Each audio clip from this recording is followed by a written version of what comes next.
Bienvenidos al Mundo Nos Mira desde la Usina del Arte y por el canal de la ciudad. Es una alegría estar de vuelta con todos ustedes y sobre todo hacer este programa. Me permite poder encontrarme con gente muy talentosa. Hoy vamos a hablar con un director hiperactivo, hipercreativo, hiperexitoso, el señor José María Muscari. No solamente es director, también escribe, produce, actúa. Realmente multifacético. Una persona con muchísimo talento, con muchísima energía, que ha tenido una vida muy interesante para recorrer.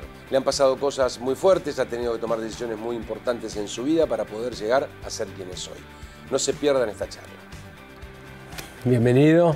Una alegría, una alegría. ¿Todo bien? Siempre hablamos por teléfono, nunca tenemos la oportunidad. Ahora vamos a hablar en vivo. Ahora vamos a hablar por primera vez en vivo. Por suerte en tu programa que me encanta. Qué bueno, a mí me gusta mucho el tuyo y la verdad que no te lo digo porque estés acá, porque has logrado hacer algo ahí que es difícil, ¿eh? La llevas bien porque juntás dos universos completamente diferentes. Bueno, este también es difícil, que es aprender a escuchar y saber preguntar, está buenísimo. Sí, sí, es un ejercicio, ¿sabes? Sí. Es como... Más para nosotros que estamos siempre queriendo ser escuchados. Nos verdad, viene bien como actores verdad. el ejercicio de correr el ego y decir, bueno, acá ahora protagoniza el otro un rato. Absolutamente. Y por Está suerte, bueno. porque te digo que es un aprendizaje, escuchás a mucha gente y escuchás cosas tan interesantes de la vida del otro y te identificás y te pasa eso. José, naciste en Buenos Aires, contame un poco de tu historia. Vamos a hacer un recorrido. Nací en el 76, tengo 38 años, nací en Villa Devoto, toda mi infancia fue en Villa Devoto. Devoto ahí cerca de la plaza de... Moscón y Lavallol. Ah, perfecto. Ahí a media cuadra del desaparecido Cine Aconcagua. Exacto. A donde cuando yo era chico me mandaban a ver tipo el continuado. Te tenían ahí, te metían ahí. Claro, iba a ver 2 o 3 películas con mis amigos con un tupper con sanguchitos y jugo de naranja. ¿Hijo único? Hijo único. ¿Y cómo era contame cómo era? ¿Mamá, papá y vos? ¿Y vivían con alguien más? Mi papá y yo vivíamos con mi perra Diana en una vivienda que tenía delante un local. Mi papá delante tenía carnicería y verdulería. Ajá. Teníamos un patio con parra. Sí. Ahí vivía mi perra Diana y nosotros en la casa. ¿Y la infancia fue buena? ¿Nunca faltó nada? ¿No sobraba ni faltaba, digamos? No sobraba ni faltaba, mis padres muy trabajadores, como te digo, mi papá verdulero y carnicero. ¿Y la vieja? Y mi mamá durante esa época, cuando yo era más chico, ama de casa, y después ya en mi adolescencia, laburante. También empezó. Laburante. Sí, laburó como operaria en una fábrica, y después en la época del corralito y de la crisis económica limpiaba casas. Mirá qué bueno. O sea, cuando había que ir a laburar, había que ir a laburar. Exactamente. No importaba bien lo que hubiera que hacer, había que hacerlo. Sí, después de Villa Devoto pasé a Flores. A Flores. Sí, que es donde fue mi adolescencia, digamos. Yo conozco mucho todo ese barrio porque nosotros teníamos un negocio familiar en Floresta. ¿A dónde? En Bahía Blanca y Remedios de Escalada. Claro. Entonces yo siempre para ir para donde vivía, que vivía en Don Torcuato en aquel entonces, agarraba todo, pasaba por Devoto y agarraba General Paz. Claro. Contame una cosa, sé que el viejo era más grande que la vieja. Sí, le llevaba como 16 años a mi mamá, mi papá, que se llamaba igual que yo. En realidad yo me llamo igual que él. José Muscari. Vamos a poner la cosa en su lugar. Sí, José Muscari. Ahora contame, ¿cómo fue esa vida de hijo único? Porque yo tengo 5 hermanos, no me lo imagino. Bueno, yo no me imagino cómo hubiera sido con hermanos, porque en realidad creo que la vida de un hijo único está tan signado por ser tan especial desde que nace, concentrar toda la atención, todo el amor. Como ese objeto de amor, ¿no? Sí, yo fui un hijo muy buscado, durante mucho tiempo no me podían tener y bla, bla, bla. Así que cuando me tuvieron fue como que llegó la luz a la vida de mis padres, mi papá ya viejo, ya grande para ser padre, digamos. En aquel entonces, ¿qué edad tenía el viejo? Porque... El recuerdo que yo tengo es que mi papá, lo más claro es que mi papá siempre cuando me iba a buscar a la escuela, para mis compañeros de grado era, ahí vino tu abuelo. Pensaban que era mi abuelo. Claro, era muy grande, digamos. Sí, además mi papá tenía una enfermedad que se llamaba la gota, sí, que caminaba con bastón, es una enfermedad de ácido úrico. Sí, que te duele, en una pobre pierna, claro. Entonces eso lo hacía más grande de aspecto todavía. Claro. Mi mamá no, una mina más jovial, más dinámica, nada que ver, eran como el día y la noche ellos. Y eso también influía mucho en el nivel de comunicación con uno y otro, me imagino. Igual a mis viejos yo los amaba a los dos, pero particularmente ahora que tengo solo a mi mamá, mi papá falleció hace 6 años, de alguna manera con la adultez también uno se empieza a dar cuenta cómo algunas decisiones o cómo fuiste criado signa de alguna manera toda tu vida. Recién vos decías, ¿cómo es ser sin hermanos? Sí, es ser con televisión. Y ahí aparece mi obra, porque siempre me preguntan, ¿cómo se te ocurrió tal actor? ¿Cómo llamaste a tal persona que no está en la tele actualmente? Y es porque veía tanta tele de cuando era chico, que era una tele diferente a la nuestra de hoy, en donde lideraba la ficción realmente y en donde era la época de oro, en donde había miles de actores. Toda la época de Román, claro, y todas las novelas del 9 y todo lo que pasaba. Entonces, en el momento en el que actualmente yo armo una obra de teatro, mi background de cuando era chico televisivo es muy grande y puedo pensar en un montón de actores o de actrices que quizás un productor que está más nutrido de la realidad imperante en la televisión se le pasan de largo, no los piensa. De hecho, sos de convocar gente que normalmente no está laburando o armás cosas que tienen que ver como lo que pasa con Extinguidas, que ya vamos a llegar.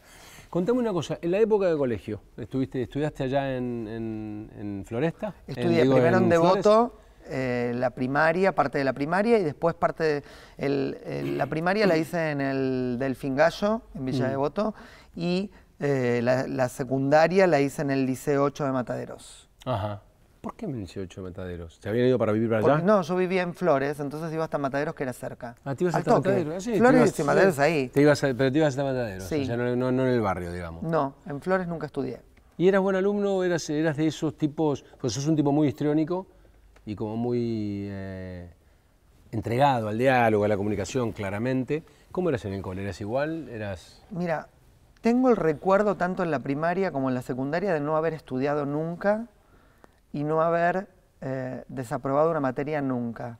Yo he logrado pelearme con profesoras de matemática, discutirles el resultado de lo que ellas decían que yo había hecho mal. Siempre tuve muy buena dialéctica, pero nunca me gustó estudiar. Ajá. Siempre yo supe que lo mío tenía que ver con otra cosa.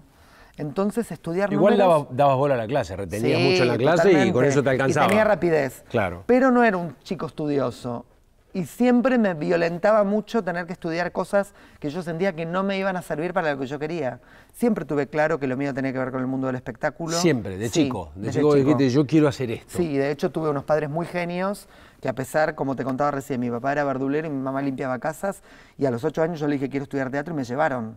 No es habitual eso. Genial, genial, o sea, porque el apoyo, vos sabés que siempre lo decimos, nos pasa muchísimo con muchísima gente que viene al programa que no fueron muy apoyados, incluso que han podido largarse a la profesión ya de muy grandes cuando pudieron tomar decisiones más concretas. En mi caso al revés, por suerte fui súper apoyado, mis papás por supuesto en la adolescencia tuvieron el miedo que tiene cualquier padre cuando el hijo le dice me voy a dedicar al mundo del espectáculo, que es de qué vas a vivir, cómo va a ser, pero como en realidad yo empecé a trabajar profesionalmente a los 16 años. A los 16 años hice mi primera obra como actor a la gorra, con la cual yo juntaba plata y ganaba semanalmente dinero. A la par del cole, digamos. Claro, y me pagaba mis clases de teatro. Un fenómeno. Es como que, y a los 19 años me mudé solo, pagándome mi alquiler con mis obras de teatro, o con los cursos, o con lo que hacía. Que de alguna manera ese miedo que tenían mis padres como que se disipó. Se disipó rápidamente, por lo cual el apoyo de ellos siempre fue muy incondicional. Mis papás y mi mamá y mi papá siempre fueron mis fans número uno y lo sigue siendo mi mamá hasta la actualidad.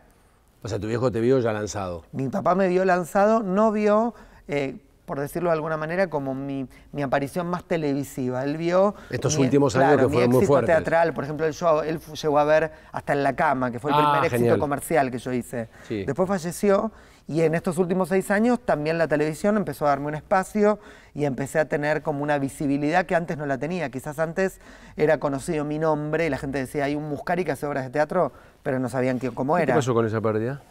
¿Cómo te pegó? O sea, ¿cómo te agarra esa pérdida? Mira, yo soy una persona, en general, muy poco melancólica. Yo siento que tuve un papá que fue muy genial y que tuve una relación con él que fue muy genial. Entonces, si bien cuando dejó de estar me angustié y me dolió, no tengo una melancolía porque no me quedó nada pendiente con él. Y porque también siento que él tuvo una vida intensa, que la vivió, murió de grande, murió a los casi 78 años, o sea, no es alguien que se le fue la vida de golpe. Sí. Y además, digamos, pasó algo muy simbólico, que es que mi papá y mi mamá nunca tuvieron casa propia. Y siempre tuvieron esa fantasía, que es difícil que es comprar la casa en la Argentina y no sé qué. Y para mí no es un dato menor que mi papá falleció la semana en que a mí me entregaron las llaves de mi primer departamento que me pude comprar, que es donde vivo hace 6 años. Como que se fue tranquilo también. Sí, me da esa sensación. Claro, y está bien que la tengas porque en realidad, te preguntaba esto porque la verdad es que para todos el tema de las pérdidas en ese sentido te marcan y algunos reaccionan para un lugar, otros para otro y y eso es importante en función de tu carrera después también, ¿no? Sí, en mi caso particular creo que ocupó el lugar que tiene que ocupar, digo, una persona que fue muy importante mientras estuvo vivo y sigue siendo tan importante mientras no lo está. Y está en mí y no radica en su presencia física, su existencia en mi vida. Pero bueno, esas son cosas que uno va aprendiendo. No hay deuda, digamos. No hay cosa que vos decís, si no, hubiera tampoco hay podido. melancolía, ¿entendés? O sea, en algún punto yo siento que todo lo que me pasa él lo ve y que también lo vivencia desde un lugar. No soy muy creyente, pero sí creo o trato de creer, para no volverme loco, que hay algo más que nuestra existencia. Pues si no me parece muy omnipresente la idea de creer que todo está digitado por nosotros, que somos humanos, y nada más mientras vivimos. O sea que en algún lugar espiritual, metafísico, sensible, siento que está. Vamos a hacer un corte muy, muy cortito y seguimos charlando con José y nos sigue contando su historia. Y gracias, porque la verdad que es importante para nosotros escucharte. Ya venimos.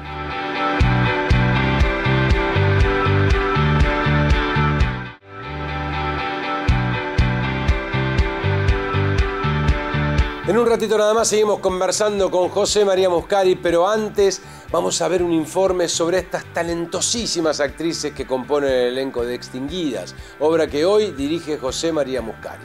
Mírenlo. Siempre decimos que Buenos Aires es un sinónimo de teatro, y uno de los responsables es José María Muscari, un director que siempre propone algo nuevo a la cartelera porteña. Una de las grandes apuestas de la temporada es Extinguidas, la obra que se da en el Teatro Regina de la Avenida Santa Fe. En Extinguidas, Muscari reunió a gran parte de las diosas de los años 80. Un verdadero Dream Team sobre las tablas. Escuchá bien, ¿eh? Noemí Alan, Luis Albinoni, Adriana Aguirre, Mónica Gonzaga, Camila Pericé, Silvia Peirú, Susana Romero, Beatriz Salomón, Pata Villanueva y Patricia Dal. Estas chicas que fueron los pósters de todos nosotros, hoy hacen una de las obras más interesantes del año con José María Muscari. En Extinguidas se habla del pasado, de la fama, de lo que viene después de la fama, del pasado de la vida, del amor y del desamor también. Gran reencuentro de diosas que hacen aplaudir de pie a la platea cada noche, y la mano de Muscari se nota absolutamente a lo largo de toda la obra. Es muy recomendable y está en el Teatro Regina, Avenida Santa Fe, 1235. Mañana seguimos recorriendo más obras de Muscari. Esto es una promesa. Seguimos charlando con José y estamos recorriendo un poco su historia y nos habíamos quedado en ese momento tan especial con la muerte de su padre, donde nos contaba cómo siguió su vida y demás. Ahora, todo lo que tiene que ver con la profesión, ¿cómo empieza a gestarse la parte más profesional del tema? Mira, la verdad es que se dio con mucha naturalidad, porque así como siempre tuve claro que era esto lo que quería hacer y desde muy chico me formé, empecé a trabajar muy joven, a los 16 años, como te contaba, debuté como actor y a los 18 años como director y autor de la primera obra que hice, que en su momento fue una revolución, que se llamó Mujeres de carne podrida, de donde salieron actrices geniales, Lola Bertet, Paola Barrientos, Moro Anguileri, o sea, Monina Bonelli, un montón de actrices que siguen trabajando profesionalmente hasta hoy, y éramos todos muy jóvenes, teníamos menos de 20 años o 20 y pico. Es una obra que me dio muchas satisfacciones y a partir de ahí todo se fue concadenando de manera natural. Yo soy una persona muy gánica, por lo cual nunca estoy alrededor de la bohemia del trabajo, sino que siempre estoy mucho más sobre el asentamiento de lo concreto. Escorpiano. Sí, totalmente escorpiano. Sí, lo que tengo que hacer lo hago. ¿A quién hay que llamar? ¿A dónde hay que ir? A mí me pasa lo mismo. Sí, ¿cuándo la tengo que escribir? ¿Cuándo me la pongo a ensayar? O sea, ¿Cómo nació esto de la escritura? Porque es difícil escribir y sobre todo es muy difícil escribir teatro. Mira, en mi caso particular la escritura empezó a surgir porque yo no encontraba las obras que me gustaría dirigir. Yo tengo una pulsión muy fuerte de dirección que me la hizo descubrir mi profesora de ese momento, que era Marta Serrano y Ciro Sorsoli. Yo soy egresado de la Escuela Municipal de Arte Dramático y un día, haciendo un ejercicio de actuación, justamente con Paola Barrientos, estábamos actuando una escena y Marta cortó la escena y la profesora, que ya no está, que falleció también, y me retó y me dijo: Muscari, usted en vez de estar actuando y viendo todo lo que hacen alrededor, ¿por qué no se va a dirigir? Y yo en lugar de tomarlo como reto, lo tomé como consejo, dije, está buena. Entonces junté a todas las actrices que me gustaban que dirija? de los otros cursos Y como no encontraba qué obra hacer, escribí en conjunto con un dramaturgo en ese momento Mujeres de carne podrida. Mis primeras obras fueron en asociación con otro dramaturgo, con Matías Méndez en ese momento y después también con Bernardo Capa escribí algunas obras y después también con Mariela Asensio, porque sentía que no tenía la entereza para escribir una obra. Hasta que me empecé a dar cuenta que sí, que en realidad lo que escribían ellos yo se los adaptaba mucho. O sea, dejaste de pedir permiso para empezar a protagonizar tus propias historias. Bueno, digamos. después me formé en la dramaturgia, estudié con Mauricio Cartún y pasaste por el Paracultural, hiciste sí. un poco todo el proceso, me acuerdo Sí. de la época ya de aquel de Batato y toda la jerga de actores que era extraordinaria en aquel Sí. entonces. En realidad yo viví toda esa época última del Paracultural sin saber lo que ellos significaban ni quiénes eran, porque como todo movimiento artístico súper importante, nunca se vislumbra el poder y la potencia que tiene eso mientras está sucediendo. Se vislumbra a posteriori. Eran extraordinarios. Porque En ese momento eran muy geniales, pero yo veía a una gente loca actuar. Yo actuaba antes de la obra de ellos. Y a veces compartía camarín, ellos ni sabían quién era yo.